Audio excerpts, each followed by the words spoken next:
Be confident, be bold, be authentic, but don't forget to take action. This is Ordinary to Badass, where our stories empower women to step into the spotlight of their own lives and pursue what they're truly passionate about.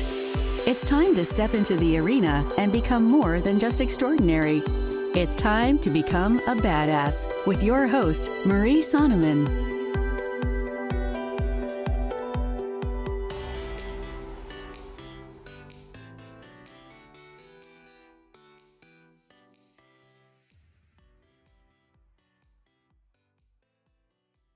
Welcome to Ordinary to Badass, episode number 23. In today's episode, I will be interviewing Megan Meyer. Megan is the NHRA Fastest Sportsman female. She is such a badass in racing and in life. In this episode, we talk about how to persevere when you're not winning, how she runs on the track before a race, and how she stays focused on what she wants, as opposed to what others want for her. I can't wait for you to hear this episode. But first, are you a part of the O2B newsletter? How about the Ordinary to Badass Facebook community? These are two ways which you can connect with Ordinary to Badass and other badass women, or men who are appreciative and supportive of the badass women in their life. Our Facebook group is growing and it's so much fun. Everybody is so encouraging and supportive in there. I would love for you to be a part of it.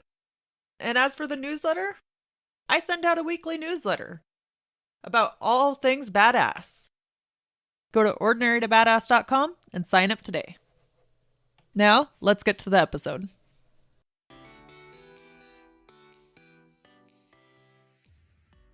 Welcome to Ordinary to Badass.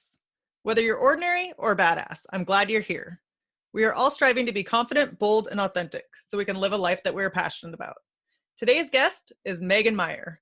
Megan, thanks for being here. So excited to have you on the show. Thanks, Marie. I'm so happy to be here on your podcast.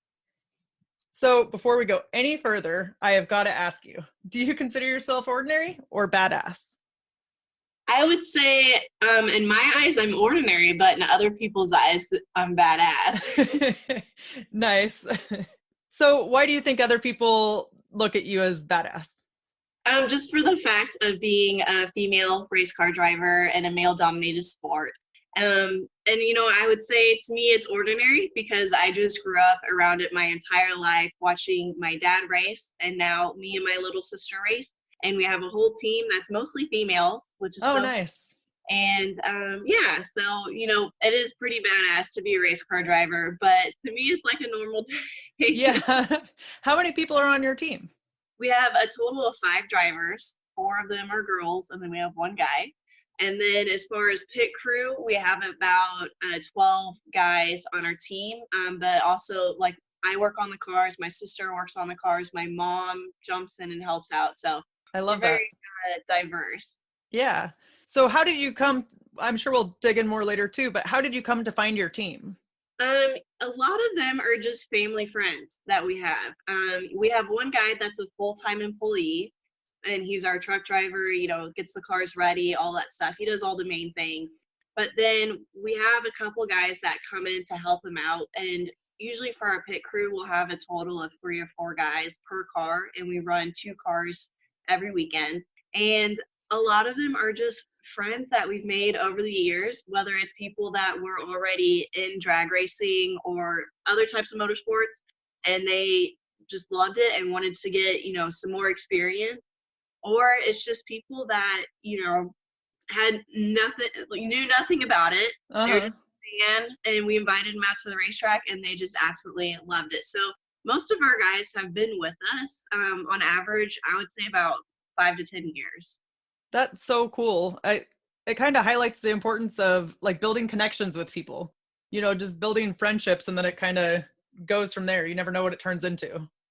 Yeah, for sure. And our guys are all over the country. We have 1 in California, 1 in Phoenix, and we're based out of Kansas City. So we have a couple guys in the KC region. We have 1 in Ohio, 1 in Atlanta, Philly. So they are just all over the place. So whenever we are racing in their part of the country, it's just a perfect weekend for them to get away get away from work, family, whatever they need a break from, come out to the races and hang out with us for a few days. Yeah, I love that. That sounds like a lot of fun. So we talked a little bit about that you're a race car driver. Can you give a bio so that our audience knows a little bit more about you? Yes. So I got started racing when I was 10 years old, and I am 26 now. Like I mentioned, I have a little sister who's 2 years younger than me, and we just grew up watching my dad and uncle and older cousins race. And, we just fell in love with it. My dad and uncle started racing back in the 70s, and they were two farm boys from Indiana, moved out to Kansas City to become mechanics, and then just started going to the racetrack to hang out with their friends and work on their cars. And then they started building their own cars, and they would just get parts and pieces from the junkyard and put stuff together and race it. And so now it's so cool to see it go from it just being a hobby, doing something for fun, to now where it's a career and it's a business and it's sustainable. And so I began racing in the top alcohol dragster class of NHRA, which is what I do now 4 years ago. And that's what my dad had been doing the longest. He started racing in that class in the late 90s. And so I watched him do it my whole life. And I knew exactly that this is what I wanted to do. So we got started young, made, all the right steps, went through the ranks, went all through the classes, learned everything about all our cars. And my sister and I had to do everything on our own while our dad was gone racing, doing his own stuff. So we would drive the truck and trailers. We'd, set up the cars, whatever we needed to do, we could do it. And it's so cool to be able to just have that knowledge, and just, I think it makes us better drivers, just having the knowledge of how the car works, and kind of, if you feel it shake or do something while we're going down the track, we're able to tell our crew and tell our crew chief that, hey, we felt this, we think it's a rod, or, something happened, and we're able to kind of relate and give them our opinion of what we think went wrong on that. And then they're able to go and check all the data and double check it and see if we're right. So, so just to explain drag racing, it's just a 1/4 mile drag strip, 2 people race at a time.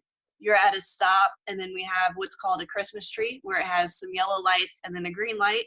Once you see the green light, you hit the gas as fast as you can to get a good reaction time.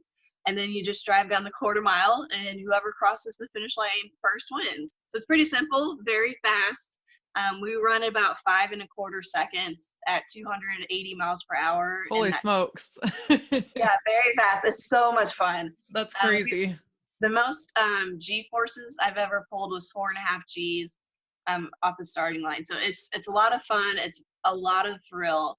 But then there's also a lot of work that goes into it. So we have to tear down the cars every single pass. We have to put in new oil, new fuel, spark plugs, clutch, bearings, like everything. We have to tear the motor down completely after every single run, just because there's so much power and so much pressure. Just the parts get worn out so fast. We have to replace them a lot. So that's why we need the help from all of our guys. So every single race, or after every single one, and you said it takes how long to finish one? For our race, it's about 5 1/4 seconds. So just 5 1/4 seconds, and then you have to redo it all or fix everything? Yeah. That's insane. And it takes a couple of hours just to be able to go 5 seconds. Oh my gosh, that's crazy. So you talked a little bit earlier about when there's a problem that you and your sister are able to fix it because you kind of know the other side of things. Do you think that that's unique in racing, or do a lot of drivers do that? It's a little bit of both. So with the older drivers in our classes, because there's no age limit, so we're racing against people that are our age or a little bit younger, where it's people that are 60, 70 years old. Oh, so cool. It's crazy, like how diverse our class is. So a lot of the older people, and it's girls and guys, mostly males though, that we race with, they are the ones who've been doing it like my dad, built it from the ground up. They've had to work on the cars by themselves all the time, maybe not have always had help like we've had, stuff like that. So a lot of the older generation in our class, they know how to do it because they're still the ones working on the car during the race and on the weekends when they're at home.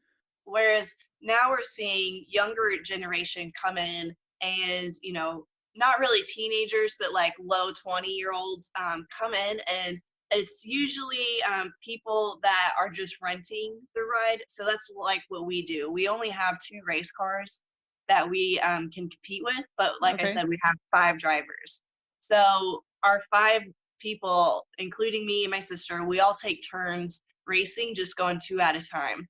So so I race full time, so that means I'm gone 17 weekends to go racing. My teammate Julie, she's doing like 15 races.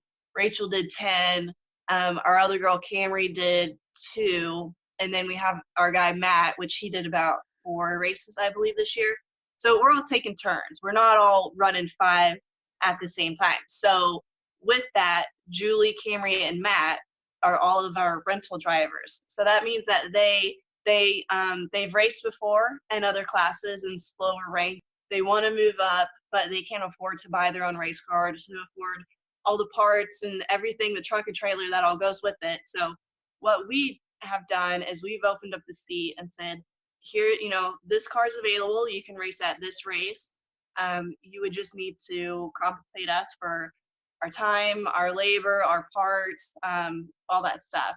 So they come, they bring their own sponsorships, and then you know, we'll get funding from them for it, for our part of it, but then they get a ride for the weekend for them to go race. So we're seeing a lot of more of that now, but with that comes the lack of mechanical experience, of them knowing how to work on the cars, you know, what kind of feedback to give back after the run to the crew guy. So you know, it's a give and take, but we try to teach them to know what to look for, what to feel, how to tell us what they think happened. And yeah, and then it's just, you know, we all have different driving styles, so trying to make sure that we're all on the same page. We're all very similar. Right. So what kind of time commitment is this for you? It is a 24/7 job. So outside of driving, I'm our team manager. Okay. So that means I handle all the logistics to get me, the truck and trailer, all of our crew guys to the track, whether they're driving or flying. If they need rental cars, if they need hotel rooms, and we do have motorhome with a lot of beds that we bring with us. So a lot of our guys will just stay at the track, so that way we don't have to worry about leaving and coming back at like 5 o'clock in the morning to get ready to go racing. So, right. And then, you know, like hospitality stuff, you know, I got to go to Costco every single week and buy 10 cases of water and all this food to feed everybody. Right. And then I also handle all of our sponsor communications, sending them press releases before and after our races. I'm doing all our social media, you know, just trying to get a little bit more into that every year. Like this year, we're doing a lot more video stuff. And then, you know, just trying to secure sponsorships for next season and stuff like that. So like we just went to the SEMA show, which was a couple weeks ago in Las Vegas. We had our banquet this past weekend in Hollywood, and then we have another trade show and another banquet coming up in December. So just trying to get all our schedules set for those things coming up while we're in the off season. Right. So at 26, that's a lot on your plate. What pushes you? And then also, how do you avoid burnout? Well, this year was very special for us because we hit a lot of huge milestones for us. So 2019 was my dad's 40th year of being in drag racing. Oh, cool. It's my 16th year, but 40 sounds pretty cool. Yeah. So we're celebrating that. And then we just started off the year amazing. We went to the finals and got second place at our first race, and then won our second race, actually won the next 3 races after that. And we were just on a roll. We were just going around, you know, winning trophies. And we did a total of, I believe it was 26 or 27 races this year. And we went to the final at all of them except for 2 of them. So that means that we were either first or second at almost every single race we went to. And it is a lot of work. Mm-hmm. There was some times where we got burnt out because of it, but it was also pushed us to show up to the next race, the next weekend, and repeat and do our best. So because of all of our effort and hard work, we won the world championship this year, which was so cool. And actually, I'm the first female to win a world championship in our class. So that was just so cool. There's That's so awesome. much pressure at the end of the year, man. It was so hard to just not let the nerves get to me while I'm racing against these guys that I know are so good. But, it was so cool to be able to get that at the end of the year. So what do you do when you get those nerves? Oh man, just try to get out of my own head. It's me in my own head. I'm my worst competition. So just trying to stay focused, stay in your routine, stay calm, just try to relax. Yeah. What is something that you're most proud of accomplishing? Well, the world championship would definitely be my most proudest accomplishment. Yeah, that's awesome. Yeah, and then we won a couple special races this year, so those are really cool for us. And the race that we clinched, the world championship, we also won that race. So it was so cool. We got 2 trophies that weekend. So next year will definitely be hard to top this year. Yeah. So what is something that it took to accomplish that world championship that people don't know about? There is a lot of sacrifices away from family and friends. I'm away from home 6 months out of the year, and we miss out on a lot of stuff like weddings, birthday parties, just special family events. So it's very hard, and I've been doing it my whole life, like I've said, whether it was me and my sister going off to do our own races or going to watch our dad race, if like we weren't old enough to stay home alone. But it's very hard to miss those moments. Like I missed my cousin's wedding, and me and her were roommates in college, best friends growing up. She's only a year older than me. She also raced a little bit when she was a kid, and it sucked that I had to miss her wedding because I was out racing. But it's my job, and it's also what I love to do. It's my passion. It's what I've always wanted to do growing up, watching all the other female racers out here winning and kicking all the guys' butts. I love it. It's hard. There's a lot of pressure, I would say. And then whenever you are gone, you get lonely because we're just on the road, living at truck stops in between races. It's not very glamorous. So is there anything that you do to remind yourself why you're doing it? Yes, just, the biggest thing is just the fans. They're such great cheerleaders for us. They're always hanging out at our trailer, watching us service the cars, doing our thing between rounds. And then unlike NASCAR or like other motorsports, every ticket is a pit pass. So like just general admission, anyone can come up to the pits and come up to our trailers and just come and hang out with us. Oh, that's cool. Yeah, so I just love, hearing their stories of whether they raced or they knew someone that raced, or like their grandpa or someone raced and got them into it, and they've been coming to the races their whole life. It's just so cool to hear those stories. And then also like we get a lot of younger kids coming up to our ropes. They're wanting to get into the junior dragster class, which is where I got started in, and so they want some advice. And it's just so cool to be able to see them and get that that motivation from them and their inspiration. When those times where we are getting burnt out, it's just good to have that new energy whenever we do show up to a new race. Yeah. So what's one piece of advice that you would give to that person trying to get into the junior dragster? I would say, don't be afraid to push your limits. And, it's not for everybody. There's a lot of kids that will start out with it, and then whenever they turn 16, they'd rather go hang out with their friends or like do other sports. And that's completely fine. It's not for everybody, and I'm okay with that. But at the same time, I do want to encourage everybody to give it a try because it's so much fun. I mean, you're going fast. Right. It's so much fun. And it is very safe. I've never had a crash, never had a fire, explosion, or anything. It's a very safe sport to do. It's just expensive. So um, for those people that are wanting to get into it, the biggest thing that you would need support wise is from sponsorships to be able to afford it for funding. So, I'm always here to help out people that do need help with sponsorships. I'm fortunate to have a title sponsor like NGK Spark Plugs and Lucas Oil.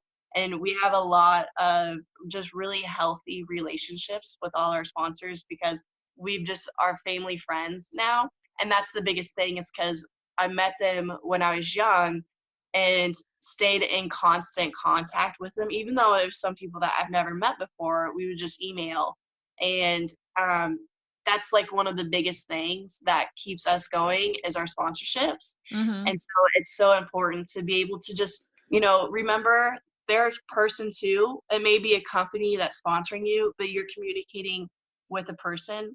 So just treat them like a human and just, treat them like a friend and always say and always communicate with them because it's so hard whenever we hear someone gets a new sponsor, but then, once they get their check in the mail, then they just completely like never talk to them again. So just always maintaining those relationships and you'll go very far in racing, and that's something Right. that can relate to any other type of sport.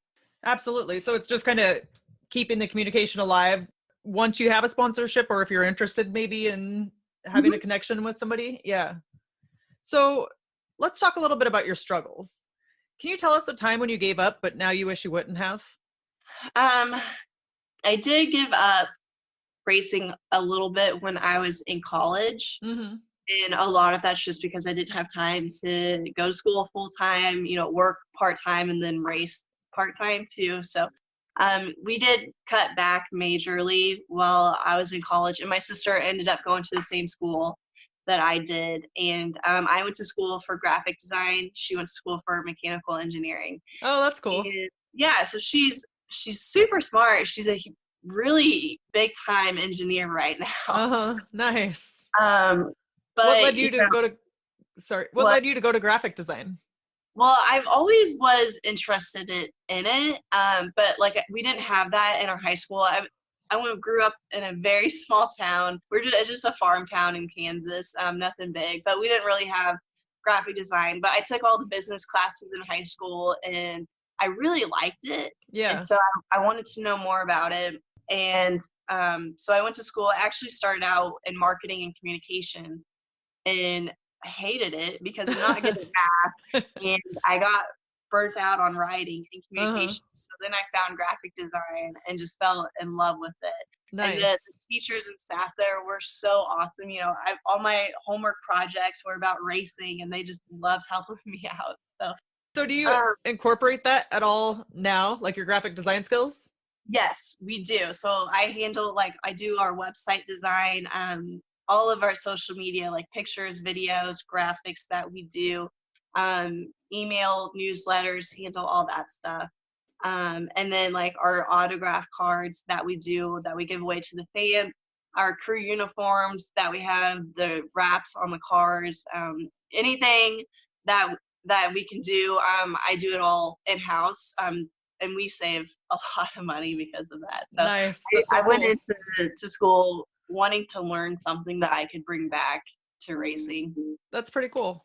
So when you were going to college and you kind of had to distance yourself from racing, how did you feel? It was hard because like my dad was gone, he was off doing his own thing and we couldn't go with him, whether it was like, because, we just had classes or doing like summer internships, stuff like that. We had to stay home, but it was a blessing in disguise because while I was in school, I worked within other departments in our school. I joined as many clubs as I could, whether it was like marketing or dance club or, technology education, stuff like that. And I learned so much from all those other groups that really helped me to this day, just being diverse, not just staying in one lane, really learning about other industries and then bringing that back into your space. And I think that's one of the biggest things that helps me today to, like, especially with social media, to Uh-huh. keep going, keep trying something new, watch other influencers in other industries. So like I really like fitness. So I'll Hmm. follow a few of the big fitness inspos on Instagram, or like hunting, really big into hunting, which is, it's hunting season right now. It's just so Nice. awesome. I love it so much. So like I follow all these different hunters on Instagram and Facebook, and I just watch what they do, Uh-huh. see what is successful and what works for them, and then, you know, take that and incorporate it into what I can do for my team. And it helps us stand out from the rest of the other racers. So I learned a lot of very important stuff inside and outside of the classroom when I was at school that I think makes me a better racer today. Yeah, I love that. And I think people often just look at people that are exactly like them and see what they're doing, but they forget to kind of do what you were saying, diversify, look at different people and kind of bring some of that in. So I really like that. Yes, exactly. So, can you share with us a story about one of the hardships you have faced to get to where you are now? Oh man. There is a lot. I mean, there Yeah, were I so bet. many times where, like, I remember from 2009 to 2011, we didn't win a single race at all. I mean, 3 years That's and hard. just bad results every weekend. It was so hard. But we overcame it. We just, would make changes in the off season. So like right now we're in the off season, racing's done. We start back up the beginning of February. So we only have about 2.5 months Uh-huh. to get ready. So what we do now is we take the cars completely apart, just strip it down to the bare chassis. We replace all the electrical, all the plumbing, oil lines, fuel lines, air lines, anything that would cause a problem, we just replace it. And thankfully our sponsors are, they give us this product for free. So that way we're able to afford to make those changes. And it makes all the difference in the world when you show up to the races next year and your car, everything's brand new. You don't have to worry about something coming loose because it's 10 years old or something, which we've had that problems a lot in the past, of where, we couldn't afford to buy new parts, or we didn't have the sponsors that could give us the product for free, and we just had to use up what we had. And sometimes it wasn't enough, and sometimes it would just fall apart and fail during a run and cause way more damage than what we could afford. So there are many times where we've been at the at rock bottom, but we always overcome. So that time where you had like 2 or 3 years without any wins, do you remember that time and how were you feeling and kind of what did you say to yourself to get through it? Yeah, so that was, let's see, I think I was like in high school at that time. Um, it was hard, just devastating.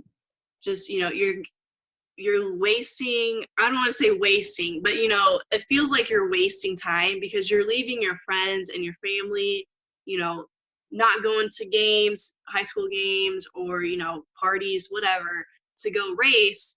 And then you show up, you do your best, and your best is not enough, and you feel like it's a waste of time. You feel like Right. you're wasting your time, your money, your energy.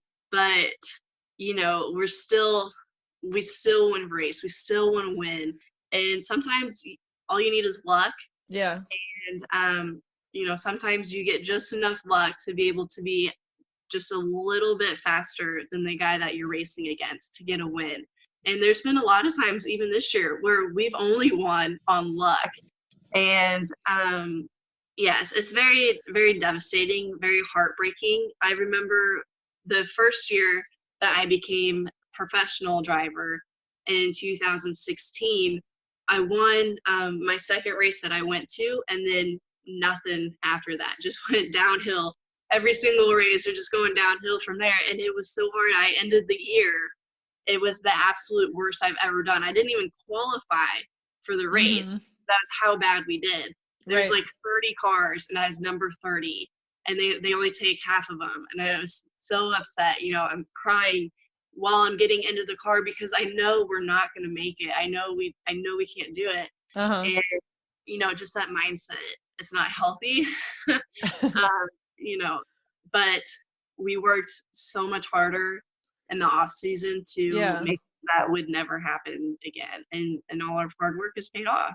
Yeah. And I also feel like, regardless of what people are doing, if you're consistently doing something over and over again, even if it's like losing over and over again, you're still learning something from that loss or getting a little bit better. It's hard in the moment, but like long term, it pays off. Yeah. And I Yeah. know, And I heard this from someone.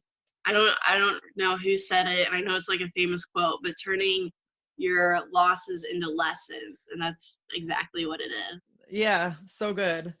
So, kind of switching a little bit, are you married or a parent? I am engaged. Congratulations. Have you ever struggled with any type of like societal norms, like people like asking you like when are you going to get married? When is this? Like expecting things when you weren't necessarily ready for them? Sometimes, especially, I'm 26, so closer to 30 now, and we just got engaged this summer. And I've been with my fiance now for 2.5 years. And, I knew he was the one when I first met him. And so I just kept waiting till he Uh-huh. was ready to take that next step.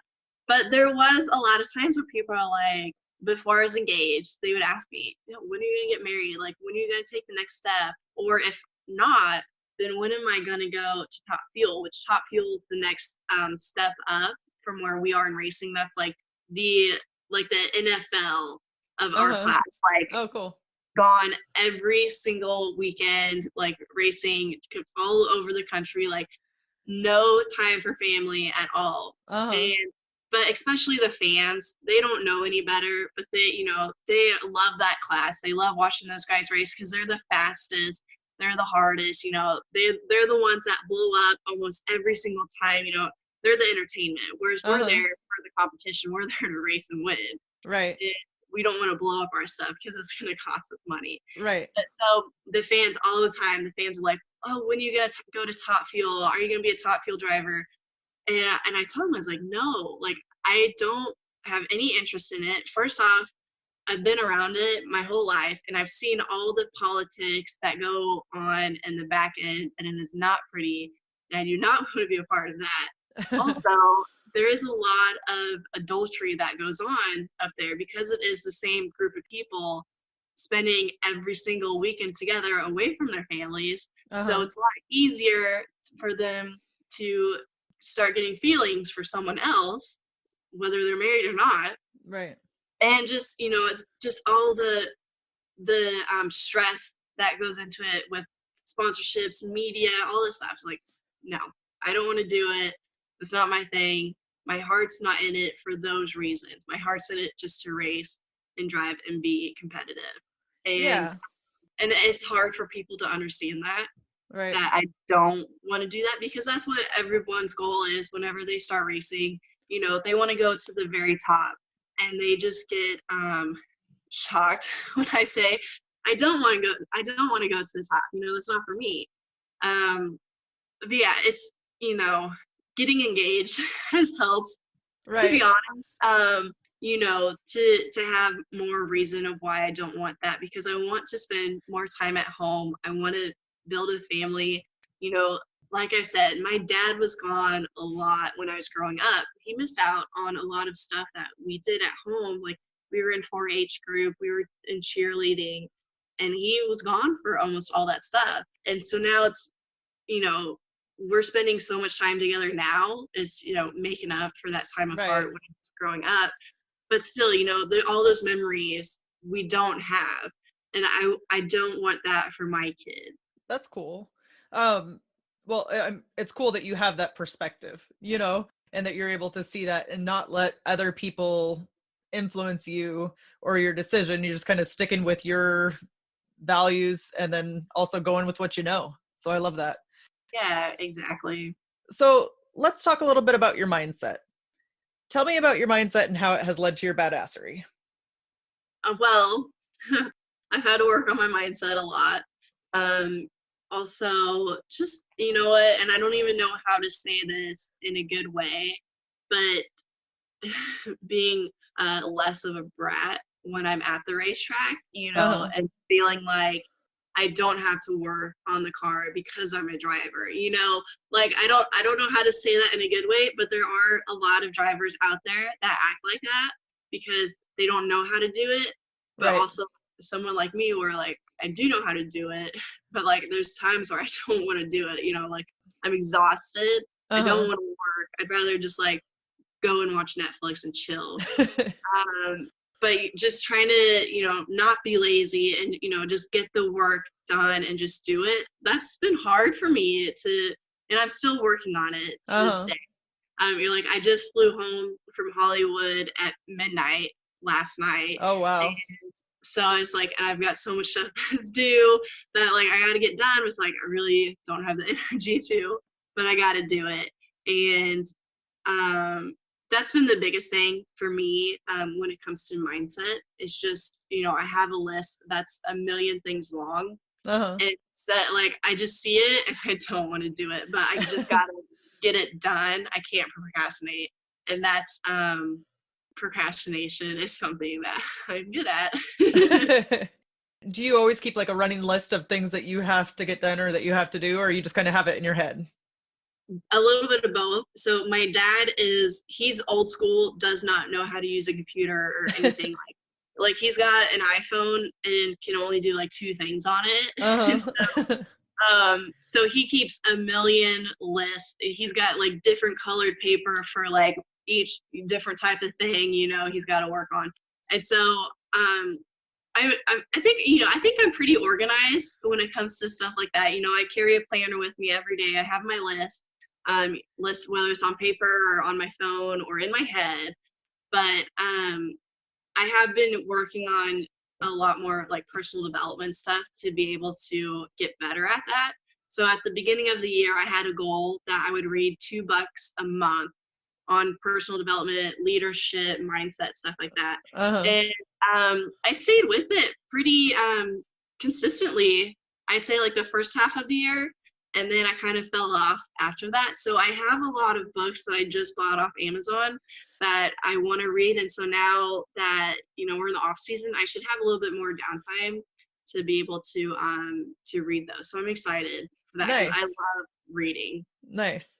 We'll definitely ask you a little bit later about some books that you recommend. So, do you have any tips or tricks to help us improve our mindset? Oh man, you put me on the spot. Just being confident is the biggest thing. And especially with racing, it's a lot of, I would say 90% of our type of racing is mindset because the car's doing all the work. All I have to do is drive it in a straight line and cut a great reaction time. And that's it. Like, it's really that simple. There's a lot that goes into it because you have a clutch, a gas, brake, all these like different levers and buttons that you got to worry about. Mm-hmm. But it all comes down to being in routine, doing everything at the right time and not missing a step. And a lot of that is just, focusing, but being confident. And there's been a lot of times where I've slipped this year and messed up because I got in my head, like I was saying earlier, when I get nervous, I get in my head. I start having flashbacks of all the times where I've lost when I'm racing a certain person, how many times they've beat me before. And then I go up there and I make a mistake and I lose the round. The car did its job. The car was fast, but the other guy got ahead of me because I had a slow reaction time. I left the starting line late and he got ahead and he crossed the finish line first. And it's happened a couple times this year, but there's also a lot of times this year where I've turned it around and I haven't let that bother me. And we just did awesome. I was fast, the car was fast, and we were just perfect. So that's the biggest thing is just like staying confident and staying focused. And one of the things that helps me with it is I like to get up early and work out when I'm at the racetrack, like actually going on the track surface and like just running for a little bit, or like doing some yoga, or like just lunges or whatever. Uh-huh. Just being out there when it's early, nobody else is out, the sun is rising, and just being out there in nature, getting fresh air, and just focusing and calming down before the race starts and all this excitement, all the fans and all the media and all that stuff going on. And you physically go run, right? Yes. Yeah, Nice.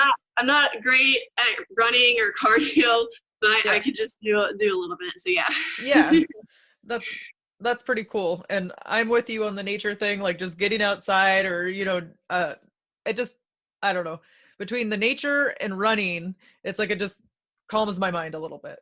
Yeah, exactly. And I don't really see anybody else out there doing it. Yeah. I mean, there's a few people walking their dogs and stuff like that, but I Not think race car drivers. Yeah, it's just so healthy, and I think a lot more people need to do it. Yeah. So speaking of healthy, do you have a mantra or meditation practice? I really don't. And I've done it in the past, but I'm not consistent with it at all. I think that's a common thing. Yeah. Like I'll do it for a little bit, like have the sticky notes around the house and stuff like that. And then, take them down if someone's going to come over, but then like, don't put them back up. Right. So let's talk about tips that you might have to help other women.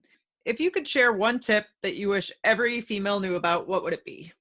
Be to persevere. Don't let people knock you down. Just do you. Just keep going. Don't procrastinate. I'm still working on this, like I've said. Yeah, just keep going. How do you stay inspired and get motivated? I like to just, whenever I come home, it's like a reset for me. Really nobody in our town knows that we race. We hardly even know our neighbors, and I don't know what they think that we do, but we don't really tell anybody. And I like it that way. I like coming home and just being able to just relax and be me and not have to worry about being a race car driver. So that's my biggest thing. It's just, it keeps me grounded and keeps me from not getting burnt out on racing and on traveling so much. So does it help you like disconnect a little bit? Yeah, I would say disconnect. And there's so many times where I just disconnect from social media, and I'll just do it for a couple days. And I don't think really anybody notices, but it's such a big deal for me because I can spend hours scrolling or replying to comments and messages, stuff like that. So, and I'm actually thinking about taking off the whole month of December. Oh, wow. And just focusing on being at home, finishing hunting season and just enjoying the holidays with my family and just being present with them and not having to worry about, oh, we have to take this picture so I can post it, just being present. Right. So you said the disconnecting is so important to you. Can you tell me about that? Yeah, with me being in graphic design, I'm on my phone, on the computer all the time.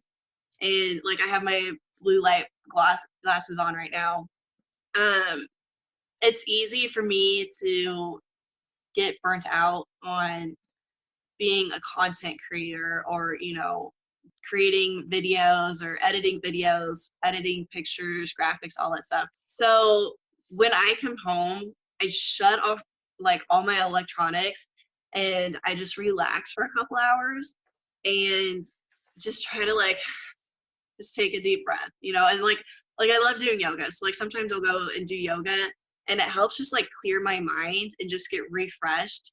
And then, I mean, I'm sure you get this too, but like just being outside and whether it's walking or running or, like we like to do as many outdoor activities, like riding bicycles, or we have a razor, so we'll take that out, or like playing tennis, anything like that. Like just being active, but also being outside and not just being a couch vegetable.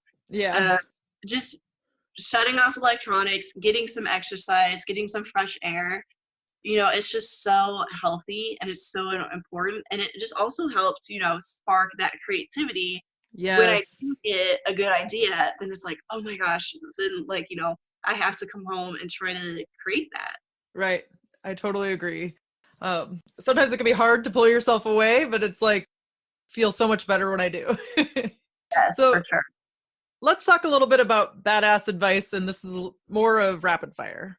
Okay. What was your turning point for accomplishing your goals and becoming a badass? First turning point was when I got my first race car when I was 10. And then the second turning point was after I graduated college and made the decision to not get a regular job, working 8 to 5, and deciding to be a race car driver. How did that change things for you? It didn't change a whole lot because I knew what that schedule was like with my dad doing it. But it was different because now it's me being in front of the camera instead of behind the camera. Now it's me getting all the pressure to talk about our sponsors, to talk about how the race went and stuff like that. So it took me a little bit to learn how to do like proper interviews for TV and, talking too much or talking too less, stuff Right. like that. There's certain things like that where I didn't know how to do it. And so those things took a little bit for me to overcome. But now I've been doing it for 4 years now. And I think I've got the hang of it. Nice. So do you have a morning routine or an evening routine that you can share with us? I do. I like my morning routine. And so ever since we got engaged, we're like, we want to get in the best shape for our wedding. So that's been like the biggest motivator because there's so many times where, it's like, I want to lose 5 or 10 pounds. And so we'll, get on a strict diet. But then after 2 weeks, have a cheat meal that turns into a cheat day. And then we just spend a whole week. And then we're just back to where we started. Right. So with this engagement, it has been a big motivator for us. So we've been starting to wake up at 4:30, going to the gym before work. And my fiance starts work at 7, and I usually don't start till 8 o'clock.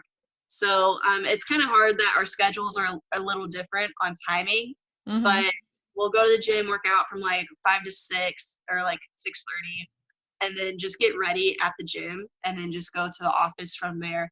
And I feel so much better when I do that. I feel like I have more energy during the day, even though I got up at 4 in the morning. Right. I just feel so much better. I don't get tired when it's 2 or 3 o'clock and want to take a nap. Whereas I feel like that happens if I don't work out at the beginning of the day and just getting in that mindset. And, sometimes we'll lift weights. Sometimes it's just cardio. Sometimes it's just yoga or swimming. So I like to mix it up and do a bunch of different things so we're not doing the exact same thing every single day. Right. So is he on the road with you when you go on the road or only when you come home? No, he stays home. So he's a carpenter and so he has a strict schedule that he has to stay home. And it's not really consistent every week because he's just waiting on houses whenever they're ready for him to come in and put trim upstairs, beams, all that stuff, and then they gotta come out for them to paint and do all that, and then they gotta go back and do hardware. So his schedule is kind of crazy. So he doesn't really get time to take off to come to the races with us. Mm-hmm. And growing up, I always thought we would just date other racers just because we were with them all the time. Right. But yeah, I think it's very healthy for us. I think we've been able to make it work. Yeah. And I know some people, they can't, it's like I said, I've gone 6 months out of the year. That's hard on relationships. And he comes to about 2, maybe 3 races a year, but it's just the ones that are closest to home that's within driving distance that he comes to. So it works out for us because when I am home, we like to spend 24 hours a day together if we can. We get as much time together as we can. We still go on dates and do fun stuff and still do stuff together, which I think is the biggest thing for people that if they're traveling a lot and they come home and then don't just don't do stuff with their significant other, and then they just feel lonely and separated and stuff like that. So so we like to do all different kinds of stuff together We have so many hobbies that we both do. It's just crazy. We're just, when I'm not gone racing, we're gone doing something else. Yeah, and I think it's kind of cool too, kind of like you were talking with the social media stuff. Sometimes diversity is good and that brings creativity in its own thing. And so he does something different than you do, but that can still bring a different, type of creativity or energy. Yes, So, exactly. so what's one thing that you have learned from a woman in your life? Oh man, there are a lot of women in drag racing, and a lot of them are ones that I've seen grow up. Watching, they were my role models, and it's so cool that a lot of them are still in it to this day. And most of them did have to quit to be able to have their families, to have children. But most of them came back to the sport, whether it was a couple years or 10, 15 years later. And so just having that passion and that dedication to the sport, and even if it's like two of my biggest role models that I got to hang out with when I was 10 years old, just getting started racing, they were two girls that were racing with my dad. And one of them is Ashley Forrest, the other one's Diana Harper.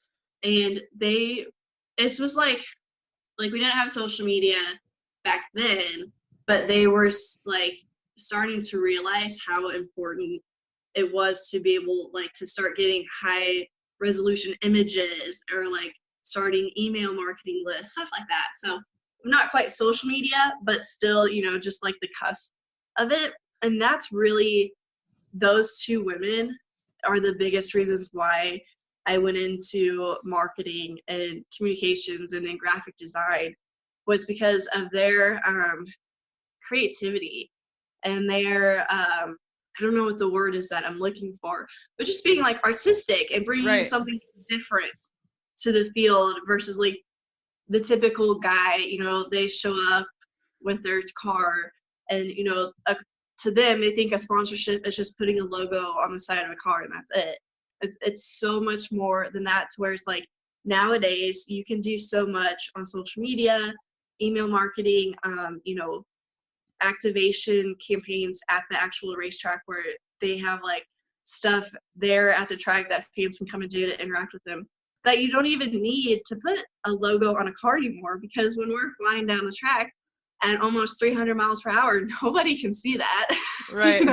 So those two women really inspired me the most, and I think that's why I love being a designer to this day. So just trying to do something different,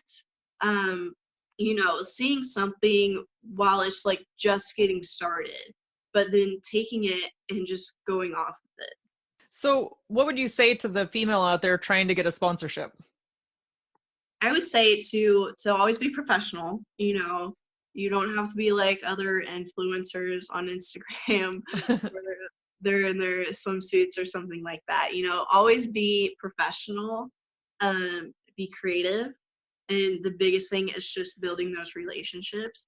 Don't be scared to be, if it's someone, a company or a product that you love and you reach out to them for a sponsorship and they say no, still maintain a relationship with them, because down the road, say like, their budget increases, or they want to take away, say they did like a TV advertisement, but like they didn't get anything from it. They could take that funding and put it towards you and have you be a social media influencer, at the track ambassador. But that only started because you spent all that time building a relationship with them in the beginning and maintained it from there, even though they told you no. Just keep going. So good. You are wise beyond your years for that. I wish I knew that at 26. Well, thank you. I'm just learning as I go. Can you share a habit or a practice that has contributed to your success? To be honest, I think the biggest thing is just like getting into a like workout routine. I like just building up muscle first off helps us be better with the race cars, driving, working in the pits. I mean, handling all these parts, like they're heavy. You can't be a fragile flower to be a race car. So and then like we talked about just the whole mindset thing. Like I feel so good after I work out. Like if I wasn't racing, I would want to be either like a personal trainer or like, I don't know, doing something in like the fitness industry, because I feel just so passionate about it. Mm-hmm. And I never did any of that until I was in college. Like never lifted weights, never ran like at all until in college. And I gained some weight, you know, the freshman 15, and I was like, I should probably start working out. And Right. so yeah, I just, you know, just getting in that mindset of just going to the gym and focusing on yourself, not worrying about what other people think of you. You know, just go there and do your thing, and you just feel good when you get that pump or that high. What do you wish that everyone knew about confidence and overcoming obstacles? That it's not as hard as you think it is. Confidence, it's just all in your head, you know. You just got to get out of your head, and that's like what I was saying to myself at the end of the year when we were in first place, but we had to keep going to build points to be able to keep our lead to win the championship. Mm-hmm. And I just kept getting in my own head. I was like just talking myself down. I was like, take a deep breath, stop. Like you're the leader right now for a reason. They're chasing you. Don't let them let you chase them, if that makes any sense. Yeah. Be the leader that you are. Yeah. Yeah, and Totally. just own it. Just, you made it this far. Just keep going. You know, there's pressure, there's anxiety, but you just got to keep going. And then once you know you flip that switch in your head, things get so much easier. And it's very easy to be negative and get down on yourself, especially when we're losing and we're not doing good. But we got to show up to the next race, the next weekend, and we got to be on top. And we just got to focus and work as a team to be able to get our race car to go fast, and then have a great driver to go with that. Yeah. And I love the kind of the self-talk that you do to remind yourself that you're the leader, you know, you're here for a reason. Because yeah, it's easy, but we have to remind ourselves often. Yes. How often do you read? And if you can recommend a book to us? I don't read as much as what I have before, but like I said, I did just buy a bunch of books. So one of my favorite ones that I just finished up is called Fear is My Homeboy by Judy Holler. And I was so fortunate that I was able to meet her. She was a speaker at a conference, and so I bought her book there and loved it, because she you know, loves gangster rap and all this stuff. So it's like all these you know, quotes and like relatable stuff in her book, and it's so much fun. And she has like the little homework assignments at the end of each chapter. It's one of my favorite books that I've read. And then another one that really helped me when I was at the racetrack is that You're a Badass Every Day. Oh yeah. And I love it because like it's just each page was a different quote or like affirmation or something like, and a lot of them are to build up confidence. And so in the mornings when I'm at a race, especially if it's one that I don't feel good when I wake up, like I feel like something might happen, I would pull that book out and just read a couple pages, and I would just feel totally different going into the day. Yeah, that's so good. And I've always heard, I'm not always great at it, but I've heard even just reading little nuggets of something that's inspirational, you know, can help you throughout the rest of your day. So that's cool. So let's end with a tip to encourage women who are in the arena fighting for the life that they want. And then if you'll share how the audience can connect with you. Yes. So I think just to summarize what we've talked about today, be confident in yourself. And then if you're an athlete, or even if you're not an athlete, just keep going, whether you're an entrepreneur or an athlete or, a mom, whatever it is that you're doing, just keep going, stay positive, stay strong physically and mentally, and just keep going, because you got this, and, you're a rock star for a reason. So just keep going. Yes. Love that. Yeah. So how can we connect with you? You can find me on Instagram and Facebook at meganmeyer.racing. My website is meganmeyerracing.com. And we're also on Twitter and YouTube. And then if you would like to find out about our whole team, to check out our other drivers, what they're doing, you can find us at the Randy Meyer Racing team online, on Facebook, Instagram, Twitter, YouTube, all that stuff. And I didn't catch the first part of that. The what racing team? Oh, Randy Meyer Racing. So that's my dad's name, Randy Meyer. So it's just our team name. Perfect. Okay, thank you so much, Megan. You've been a total badass, and I've enjoyed hearing your story. Thank you, Maria. I'm so happy to be on. With that, we'll end our show. And to all the badass women out there staying in the arena, wherever you are, whatever you're doing, own it and get after it. Thank you for listening to this episode of the show. As a newer podcaster, I would be so grateful if you went over to iTunes and left a review. That way, people just like you can learn about the show and become a listener. Also, I would love for you to screenshot your review and send it to me over on Instagram at Ordinary to Badass. So that way I can make sure to thank you. I'm so appreciative of you. Talk to you soon, friend.